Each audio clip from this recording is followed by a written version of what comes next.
मनसेसोबत युती करायची की नाही, बैठकीमध्ये उद्धव ठाकरेंकडून मुंबई माजी नगरसेवकांना विचारणा, तर युती केल्यास फायदाच होईल, माजी नगरसेवकांचं मत, सूत्रांची माहिती।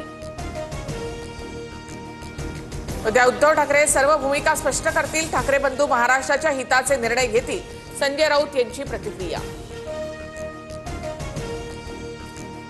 इंग्रजीचा पुरस्कार मग हिंदीचा तिरस्कार का? नव्या जीआर मध्ये हिंदी अनिवार्य नाही, कोणतीही तिसरी भाषा भारतीय भाषा असावी, फडणवीसांकडून स्पष्ट।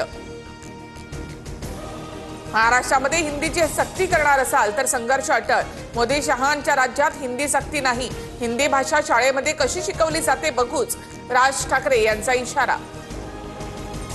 पहिली ते 5वी साठी हिंदी सर्वसाधारण तृतीय भाषा असणार, शालेय शिक्षण विभागाचा नवा जीआर समोर, तर हिंदी भाषेऐवजी इतर तृतीय भाषा शिकण्यासाठी 20 विद्यार्थी इच्छुक असणं आवश्यक। शालेय अभ्यासक्रमामध्ये हिंदीची सक्ती कशाला? हिंदी भाषेच्या मुद्द्यावर आम्ही केंद्रामध्ये प्रश्न विचारणार, संजय राऊतांची माहिती। तर नव्या आदेशात हिंदी अनिवार्य हा शब्द कुठे आहे, भुसेंचा सवाल। भाजपसोबत गेलेल्यांना सोबत घेऊ शकत नाही, दोन्ही राष्ट्रवादी एकत्र येण्याच्या चर्चांना शरद पवारांकडून ब्रेक, तर माळेगाव कारखाना निवडणुकीत टोकाची भूमिका घेण्याची इच्छा नव्हती आणि आजही नाही, पवारांचं विधान।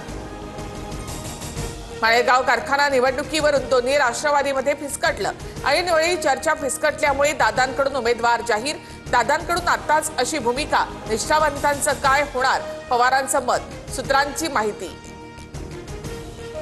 दोन्ही राष्ट्रवादी एकत्र येण्याचा विषय शरद पवारांनी संपवला, राष्ट्रवादी एकत्र येण्यावर हसन मुश्रीफ यांची प्रतिक्रिया। अकोला